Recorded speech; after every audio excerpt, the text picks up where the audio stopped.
ஊரடங்கு உத்தரவு ஒரு நாள் முடிஞ்சிருச்சு, எல்லாரும் வெளியில வந்து கைத்தட்டுங்க அப்படின்னு சொல்லி குடும்பமா வெளியில வந்து கைத்தட்டி நம்முடைய மருத்துவர்களுக்கும் நம்முடைய செவிலியர்களுக்கும் நாம் நன்றியை தெரிவித்துக் கொள்கிறோம் அப்படிங்கிற செய்தியை எல்லாருமே கேட்டிருப்பீங்கல்ல.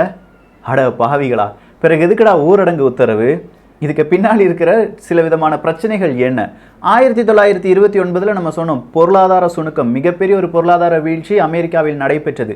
அதன் பிறகு அமெரிக்கா எப்படி எழுந்து நின்றது, அதன் பிறகு எப்படி அமெரிக்கா வல்லரசாக மாறியது, இந்தியாவில் அது நடப்பதற்கான வாய்ப்புகள் இருக்கிறதா? 2008 ஒரு பொருளாதார வீழ்ச்சி வருகிறது, அதன் பிறகு நடந்தது என்ன? 2020 அது நடக்குமா? இந்த கேள்விகளுக்கான பதிலாகத்தான் இந்த ஒரு பதிவு இருக்க போகிறது.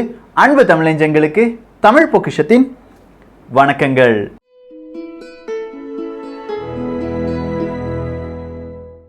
ஊரடங்கு உத்தரவு, யாரும் வீட்டை விட்டு வெளியில் வர வேண்டாம் அப்படிங்கிறத நம்ம நேற்றைய பதிவில் பார்த்தோம். ஆனால் இது ஞாயிற்றுக்கிழமை, இந்த ஒரு தினமா என்று கேட்டால் கண்டிப்பாக ஒரு தினம் கிடையாது. ஞாயிற்றுக்கிழமையில் பல நபர்களும் வெளியில் செல்வார்கள். அதை தடுப்பதற்காகத்தான் இந்த வாரம் ஞாயிற்றுக்கிழமை தடுப்பதற்காகத்தான் மார்ச் 22ஆம் தேதி எல்லாருமே வீட்டில் இருங்க அப்படிங்கிற ஒரு ஐடியாவை நம்முடைய அரசாங்கம் கொடுத்தது. தயவு செய்து புரிந்து கொள்ளுங்கள், ஒரே நாளில் கொரோனா அப்படிங்கிற வைரஸை அழிக்க முடியாது. நம்ம நேற்று சொன்ன தகவலில் சின்னதாக ஒரு பிழை இருக்கிறது. கொரோனா வைரஸ் காற்றில் 3 மணி நேரத்திலிருந்து 5 மணி நேரம் உயிருடன் இருக்கும் என்பது சரியானது தான். ஆனால் மீதம் இருக்கும் மெட்டீரியல்ஸ், அது கார்ட்போர்டாக இருக்கட்டும், ஸ்டீல் பாத்திரங்களாக இருக்கட்டும், இல்லாட்டி பிளாஸ்டிக்காக இருக்கட்டும், இதில் கொரோனா வைரஸ் கிட்டத்தட்ட 3 தினங்கள் உயிர் வாழ்வதற்கான சாத்தியக்கூறுகள் இருப்பதாக சொல்லியிருக்கிறார்கள். ஸோ உங்களுடைய குடும்பத்தை எவ்வளவு தூரம் தனிமைப்படுத்திக் கொள்கிறீர்களோ அந்த அளவுக்கு இந்த கொரோனா வைரஸ் பரவாது என்பதுதான் எல்லாருமே சொல்ல வேண்டிய ஒரு கட்டாயத்தில் இருக்கிறோம். அதை விடுத்து இன்னைக்கு ஒரு நாள் நம்ம கொரோனா வைரஸுக்கு எதிராக போராடி விட்டோம், இனி நாளிலிருந்து நம்ம ஒன்று கூடலாம், திருமண நிகழ்ச்சிக்கு போகலாம், வெளியில போய் கிரிக்கெட் விளையாடலாம் அப்படின்னு நீங்க நினைச்சீங்கன்னா, இன்னைக்கு கவர்மெண்ட் வேறொரு உத்தரவையும் போட்டிருக்காங்க. கொரோனா வைரஸ் உங்களுக்கு வந்திருக்கா அப்படின்னு சொல்றத இனிஷியலா செக் பண்ணி பார்க்கறதுக்கு 1500 ரூபாய் கொடுக்கணும், கன்ஃபார்ம் பண்றதுக்கு 3000 ரூபாய் கொடுக்கணும். எங்க நம்ம பிரைவேட் லேப்ல போய் செக் பண்ணுனா கிட்டத்தட்ட 4500 ரூபாய் இந்த கொரோனா வைரஸ் உங்களுக்கு இருக்கா இல்லையா அப்படிங்கறத செக் பண்றதுக்காக மட்டுமே வசூலிக்கப்படும். ஸோ 4500 ரூபாயை பாக்கெட்ல வச்சுட்டு நீங்க வெளியில போகலாம், தாராளமா வெளியில போகலாம். பல நண்பர்களுக்கும் வீட்டில் இருக்கும் ஒரு தருணம் இப்போது இருக்கும், இல்லாட்டி நிறைய பேருக்கு வீட்டில இருந்தே அவங்களுடைய வேலைகளை செய்ய முடியும். அப்படிப்பட்ட நண்பர்கள், உறவுகள் வீட்டிலிருந்தே வேலை பார்த்துக் கொள்ளுங்கள். யாரும் வீட்டை விட்டு அதிகமா வெளியில் செல்ல வேண்டாம் ஒரு 2 வாரத்துக்கு. இது ஒரு ரிக்வெஸ்ட். இதை மீறி நான் வெளியில போவேன், கிரிக்கெட் விளையாடுவேன், எனக்கு லீவ் விட்டுட்டாங்க, சுற்றுலா போறேன், பார்க்குக்கு போறேன் அப்படிலாம் சொல்லிட்டு போனா உங்களுடைய விதியை யாராலுமே மாற்ற முடியாது. ஸோ 1929 ஒரு பொருளாதார சுணுக்கம் வந்தது. 2020 இப்போ அமெரிக்கா சொல்லிட்டா நான் ரிசெஷன்ல வந்துட்டேன் அப்படின்னு சொல்லி. இதன் பிறகு எப்படி நம்ம வளர போகிறோம், எக்கனாமி எந்த அளவுக்கு நம்ம வளர்ச்சி பெற போகிறோம் அப்படிங்கிற அந்த கேள்விக்கான பதில் ஒரே ஒரு விஷயம் தான். இப்போ ஒரு அரசாங்கத்தை எதிர்த்து மனிதர்கள் யாரும் பேச முடியாத ஒரு சிச்சுவேஷன் எப்போது வரும்? ஒன்று அந்த அரசாங்கம் இல்லாட்டி அந்த அரசர் ஒரு கொடுங்கோலனாக இருக்க வேண்டும், ஒரு சர்வாதிகாரியாக இருக்க வேண்டும். அப்படின்னா அந்த சர்வாதிகாரியை எதிர்த்து நம்ம பேசுவோமா? பேச மாட்டோம். எதிர்த்து பேசினால் உன்னை கொன்று விடுவேன் என்று சொல்லும் போது நம்ம எதிர்த்து பேசவே மாட்டோம். ஒரு ரீசன். அடுத்ததா எப்போது தெரியுமா? மிகப்பெரிய ஒரு பொருளாதார வீழ்ச்சி எல்லாமே வந்து விட்டது, யாருக்குமே வேலை கிடையாது. 1929 இதுதான் அமெரிக்காவில் நடந்தது. யாருக்குமே வேலை கிடையாது, இருக்கிற நகை நட்டு கார் எல்லாத்தையுமே விற்கிறார்கள். லட்சாதிபதிகள் எல்லாருமே பிச்சைக்காரராக மாறுகிறார்கள். அப்படின்னா பிச்சைக்காரர்களுடைய நிலைமையை கொஞ்சம் யோசிச்சு பாருங்க. சொந்த வீட்டில் இருந்தவங்க எல்லாம் தெருவுக்கு வந்துட்டு அப்படின்னா தெருவில் இருந்தவங்களுடைய நிலைமையை கொஞ்சம் யோசிச்சு பாருங்க. இந்த மாதிரி அவங்களுடைய வாழ்க்கை ரொம்ப பெரிய அளவில் அப்படியே தலைகீழா மாறுகிறது. ஸோ 1929 ஹெர்பர்ட் ஹூவர் அப்படிங்கிறவர் தான் அதிபராக இருக்கிறார். எல்லாருமே ஹூவர் அவர்களை திட்டுகிறார்கள். கெட்ட வார்த்தைக்கு பதிலாக ஹூவர் என்கிற வார்த்தை பயன்படுத்தப்பட்டது என்பதை தமிழ் பொக்கிஷம் சார்பா போன ஒரு வீடியோவில் நம்ம பார்த்தோம். அந்த வீடியோக்கு லிங்க் ஐ பட்டன்லையும் கொடுத்துருக்கேன், கீழே டெஸ்கிரிப்ஷன்லையும் கொடுத்துருக்கேன். தயவு செய்து அதை பார்த்து விடுங்கள். 1929 தொடங்கின இந்த பொருளாதார வீழ்ச்சி அப்படியே கண்டினியூ ஆகுது. 1932 அமெரிக்காவில் அடுத்த எலெக்ஷன் வருது. பிராங்க்லின் டி ரூஸ்வெல்ட் அப்படிங்கிறவர் அதிபராக மாறுகிறார். இந்த ரூஸ்வெல்ட் முதல்ல நம்ம அமெரிக்கா எப்படி வல்லரசானது அதுல ஒரு ரூஸ்வெல்ட்டை பார்த்தோம், இது வேற ரூஸ்வெல்ட். ஸோ இந்த ரூஸ்வெல்ட் அவர்கள் அதிபராக மாறிய பிறகு எல்லாருமே ரொம்ப பெரிய கஷ்டத்தில் இருக்காங்க. எங்க பார்த்தாலும் போராட்டம், புரட்சி, தொழிலாளர்களுக்கு வேலை கிடையாது, மல்டி மில்லியனர்ஸ் ரொம்ப பெரிய அளவில் பாதிக்கப்பட்டு இருக்கிறார்கள். இவர்களை எல்லாருமே ஒரே நேரத்தில் எப்படி நம்மால் முன்னேற்றி கொண்டு செல்ல முடியும்? ஸோ அன்னைக்கு நடந்ததை இன்னைக்கு நீங்க கம்பேர் பண்ணி பாருங்க. 2020 ரொம்ப பெரிய வீழ்ச்சி நடைபெற்று கொண்டிருக்கிறது. பொருளாதார சுணுக்கம், வேலையில்லா திண்டாட்டம், இது எல்லாமே கூடுதலாக இருக்கிறது. இதே ஒரு நிலைமை தான் 1929 அமெரிக்காவிலையும் நடந்தது.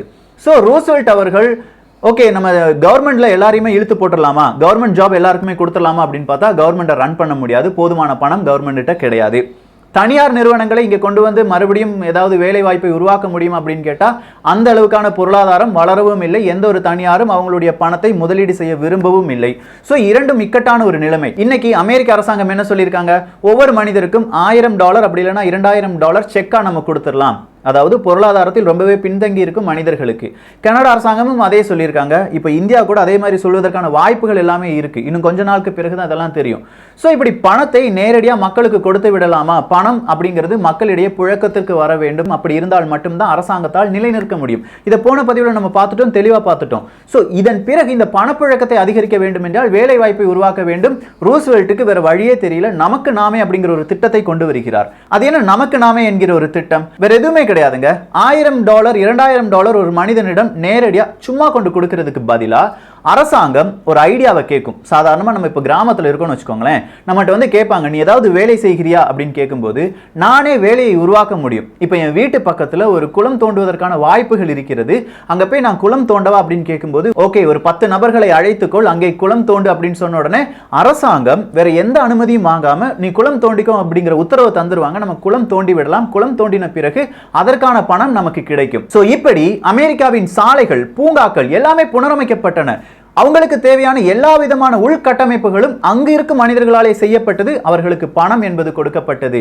இப்போ பணம் என்பது கொஞ்சமா சொற்பமான ஒரு பணமாக இருந்தாலும் சிக்கன் சூப் ஃப்ரீயா கிடைக்கிற, அரசாங்கத்தால் வேற வேலை வாய்ப்புகளுக்கு செல்ல முடியாதவர்களுக்கு கொடுக்கப்படுற இலவசங்கள், சிக்கன் சூப்பை நம்பி இருந்த நிறைய பேர் எனக்கு கொஞ்சம் பணம் கிடைத்தாலும் பரவாயில்லை என்று அவர்களுடைய வேலையை செய்ய ஆரம்பித்தார்கள். மக்களிடையே ஒரு ஒற்றுமை வந்தது. அரசாங்கத்துக்கு எதிராக பேசினார்களா? பேச மாட்டார்கள். காரணம், கிடைக்கிற பணம் கூட நமக்கு கிடைக்காம போயிடும் அப்படிங்கிற ஒரு பயமும் இருந்தது. நமக்கு தேவையான நல்ல திட்டங்கள் தானே நாம் செய்கிறோம் அப்படிங்கிற ஒரு மன திருப்தியும் இருந்தது. ஆனா ஒட்டுமொத்தமா ஒரே ஒரு விஷயத்தை மறந்துடுவாங்க, நம்ம சிறுக சிறுக சேகரித்த பணத்தை நாம் இழந்து விட்டோம். அதற்கு காரணமானவர்கள் யார் என்பதை இந்த மக்களால் யோசிக்கவே முடியாது. ஒரு கட்டத்துக்கு மேல சின்ன வேலை கிடைச்சாலும் சரி, பெரிய வேலை கிடைச்சாலும் சரி, எல்லாருமே செய்ய ஆரம்பிச்சுட்டாங்க. இதுக்கு ஒரு ப்ரூஃப் நம்ம பார்க்கணும்னா டென்னசி வேல்யூ அத்தாரிட்டி அப்படிங்கிற ஒரு நீர்மின் நிலையம் தான். இது இந்த 1932 இருந்து தான் தொடங்கப்பட்டது. சாதாரண மக்களால் இந்த நீர்மின் நிலையம் என்பது பல இடங்களில் செக் டேம் அப்படிங்கிறது கெட்டப்பட்டு அங்கிருந்து கரண்ட் ப்ரொடியூஸ் பண்றாங்க, மின்சாரத்தை உருவாக்குகிறார்கள். இப்படி பலவிதமான உள்கட்டமைப்புகளை இந்த அமெரிக்க அரசாங்கம் செய்தது. அப்படி செய்யும் நபர்களுக்கு பணத்தை கொடுத்தது. சரி, இந்த நேரத்தில் உங்களுக்கு வேறொரு கேள்வியும் வரும், வேற ஏதாவது சீர்திருத்த பணிகள் இவர்கள் செய்தார்களா? இல்ல இப்போ இருக்கிற அரசாங்கம் அந்த சீர்திருத்த பணிகளை செய்வதற்கான வாய்ப்புகள் இருக்கிறதா? அதுல மிக முக்கியமான சீர்திருத்தம் என்ன அப்படின்னு கேட்டீங்கன்னா, இப்போ கவர்மெண்ட்ல இருந்து தேவையில்லாத மானியங்கள் எதற்காக செல்கிறதா? தேவையில்லாத விதமான பென்ஷன் பணங்கள் யாருக்காவது செல்கிறதா? இல்ல நம்மகிட்ட தேவையில்லாத டிபார்ட்மெண்ட் ஏதாவது இருக்கா? அதை மொத்தமா ரத்து பண்ணிடலாமா? வேலை செய்யாத எத்தனையோ இலாக்காக்கள் இருக்கும். அந்த இலாக்காக்கள்ல நம்ம ரத்து பண்ணிட்டோம்னா அங்க இருக்கிற நபர்களுக்கு பணத்தை நாம் கொடுக்க வேண்டாம், சம்பளத்தை கொடுக்க வேண்டாம். அந்த பணத்தை சேவ் பண்ணி நமக்கு நாமே அப்படிங்கிற ஒரு திட்டத்தில் இந்த அமெரிக்க அரசாங்கம் இன்வெஸ்ட் செய்தார்கள். குறிப்பா சொல்ல போனா நிறைய பேர் ரொம்ப வருடங்களாகவே, அதாவது தலைமுறைகளாகவே விடுதலைக்காக நாங்கள் போராடினோம், என் தாத்தா போராடினார் அப்படின்னு சொல்லி பென்ஷனை வாங்கிட்டு இருந்தாங்க. சோ அந்த பென்ஷன் எல்லாம் அப்படியே நிப்பாட்டுறாரு இந்த ரூஸ்வெல்ட் அப்படிங்கிறவர். கொஞ்ச நபர்கள் இதற்கு எதிர்ப்பு தெரிவித்தாலும் பல நபர்கள் இதற்கு ஆதரவு தெரிவித்தார்கள். ஆனா ரூஸ்வெல்ட்டுக்கு இந்த நடவடிக்கை பார்க்கும்போது இது சோசியலிசமாவும் இருக்கு, கம்யூனிசமாவும் இருக்கு, எல்லாருக்குமே சம அங்கீகாரம் கொடுக்கிறாயே, நீ என்ன கம்யூனிசத்தை வளர்க்க வந்திருக்கிறாயா என்கிற ஒரு கேள்வியும் ரூஸ்வெல்ட் முன்பாக வைக்கப்பட்டது. ஆனா ரூஸ்வெல்ட் ரொம்ப திறமையா சில பதில்களை சொன்னார். இந்த நேரத்தில் இதை செஞ்சா மட்டும்தான் மக்களையும் முன்னேற்ற முடியும், அமெரிக்காவையும் முன்னேற்ற முடியும். ஒரு கட்டமா மக்கள் உழைக்க ஆரம்பித்தார்கள். 8 மணி நேரம் 12 மணி நேரம் உழைக்க ஆரம்பித்தார்கள். நாம் உழைத்தால்தான் நமக்கான அடுத்த கட்ட பணம் கிடைக்கும் என்பதை மக்கள் உணர்ந்தார்கள், இல்ல உணர வைத்தார்கள். வேற வழியே இல்லை, அவங்கள்ட்ட பணமே கிடையாது, கடன் தான் வாங்க வேண்டும்.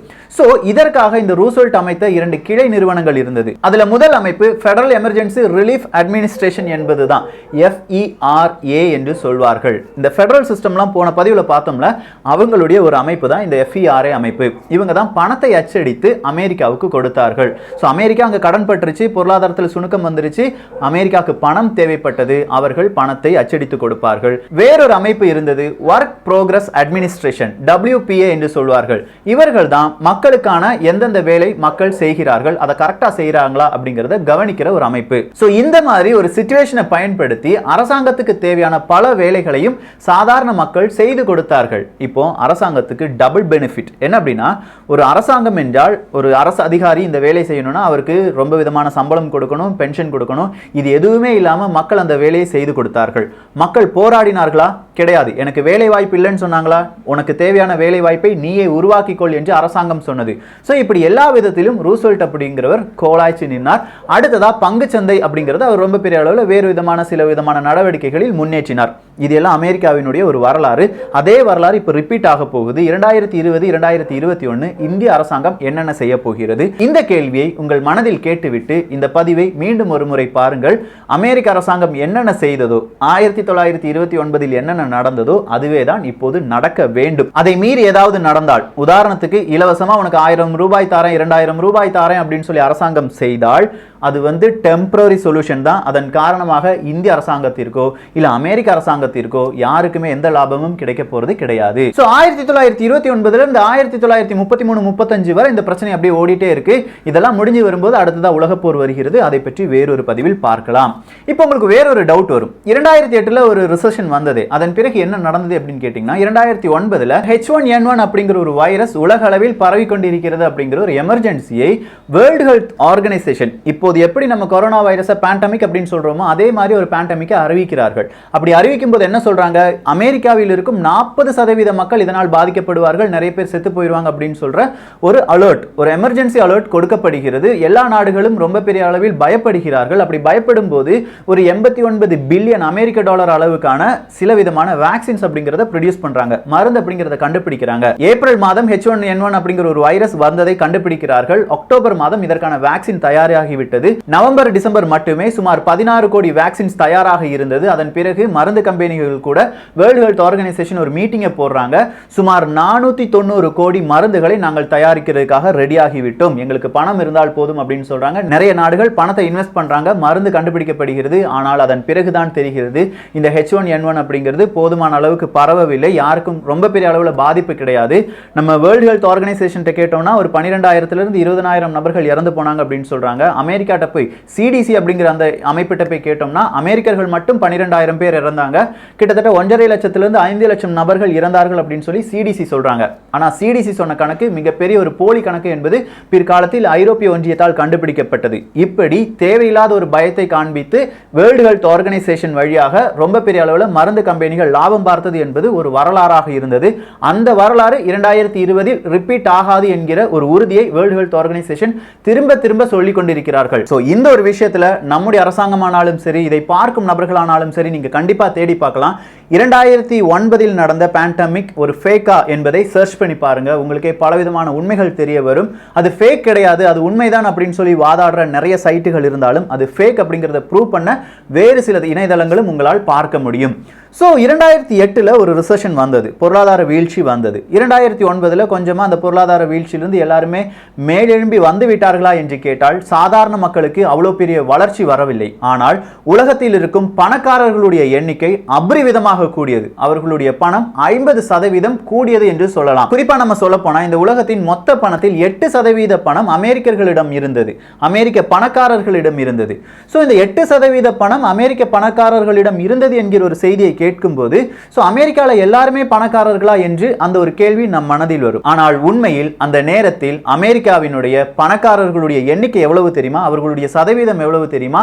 0.00014% மட்டும்தான். ரொம்ப சொற்பமான மனிதர்களிடம் அதிக அளவு பணம் இருந்தது. அதாவது 1114 பில்லியனியர்ஸ் இந்த உலக அளவில் இருந்தார்கள். அவர்கள் தான் மொத்த உலகத்தினுடைய பணத்தை பாதிக்கு மேல் வைத்திருந்தார்கள் என்பது அன்றைய கணக்காக இருந்தது.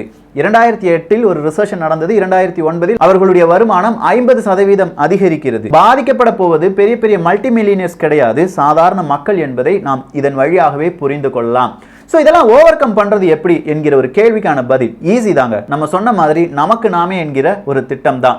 சப்போஸ் இந்த வீடியோவை ஒரு 2-3 மாதங்களுக்கு பிறகு பார்க்கும்போது தான் இதனுடைய உண்மைத்தன்மை என்ன அப்படிங்கிறது உங்களால் புரிந்து கொள்ள முடியும்.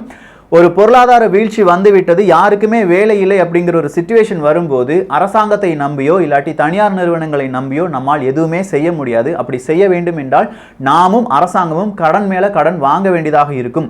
மனித உழைப்பை அதிக அளவு போட வேண்டியிருக்கும் சொற்ப சம்பளத்திற்கு. வேற வழியே இல்லை. நம்முடைய தலைமுறையை இல்லாட்டி நாம வாழ்ந்து செல்வதற்காக நாம் பிற மனிதர்களுக்கு உதவி செய்ய வேண்டும். 100 நாள் வேலை திட்டம் அப்படிங்கிறது நமக்கு தெரியும். இந்த 100 நாள் வேலை திட்டம் கரெக்டா இன்றளவும் யாருமே பயன்படுத்தவில்லை. எல்லாருமே அவங்கவுங்க தேவைக்கு ஒரு நாள் போறோம், 4-5 மணி நேரம் வேலை பார்க்குறோம், அடுத்ததா ஒரு 2 மணி நேரம் வேலை பார்க்குறோம், ரெஸ்ட் எடுக்கிறோம், பணத்தை வாங்குறோம் அப்படின்னு சொல்லி வந்துட்டே இருக்கும். இது எல்லாமே ஒரு பொருளாதார வீழ்ச்சிக்கு பிறகுதான் இதனுடைய முக்கியத்துவம் என்ன என்பதை நாம் உணர்ந்து கொள்ள போகிறோம். அப்படி உணரும் தருணங்களில் இதனுடைய வேறொரு பாகத்தை பார்க்கலாம். சோ நீங்க கேட்கலாம், பொருளாதார சுணக்கம் வீழ்ச்சி வந்து விடுமா என்று கேட்டால், இப்போ நடக்கிற இந்த நியூஸ் நான் வாசிக்கிற சில செய்திகள் வழியாக எனக்கு தெரிந்தது, ஓகே, ஒரு பொருளாதார வீழ்ச்சி வருவதற்கான எல்லா தயாரெடுப்புகளிலும் இந்த உலகம் தயாராகி கொண்டிருக்கிறது என்பதுதான்.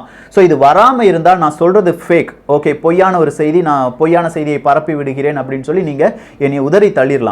வந்துருச்சுன்னா இதிலிருந்து எப்படி தப்பிக்க வேண்டும் என்பதைத்தான் இந்த 1929 ஹிஸ்டரி வழியாலலாம் நம்ம பார்த்துட்டு இருக்கோம். ஸோ உங்கள் மனதில் தோன்றும் இந்தந்த விஷயங்கள் போன வருடங்களிலும், போன 10-20 வருடங்களுக்கு முன்பாகவும் இல்லை 50 வருடங்களுக்கு முன்பாகவும் நடந்திருக்கிறது. அதிலிருந்து உலகம் எப்படி தன்னை காப்பாற்றி கொண்டது, அதை இப்போது இருக்கும் சிச்சுவேஷனில் மேபி 2021 கூட இருக்கலாம், அதில் எப்படி நம்ம இம்ப்ளிமெண்ட் பண்ண முடியும் என்பதை எல்லா மக்களும் யோசிக்க ஆரம்பிப்பார்கள் என்கிற ஒரு நம்பிக்கை காரணமாகத்தான் இந்த பதிவுகள் எல்லாமே பதிவு செய்யப்படுகிறது. ஸோ இந்த ஒரு பதிவை பற்றியுள்ள உங்களுடைய கருத்துக்கள் இங்கே வரவேற்கப்படுகின்றன.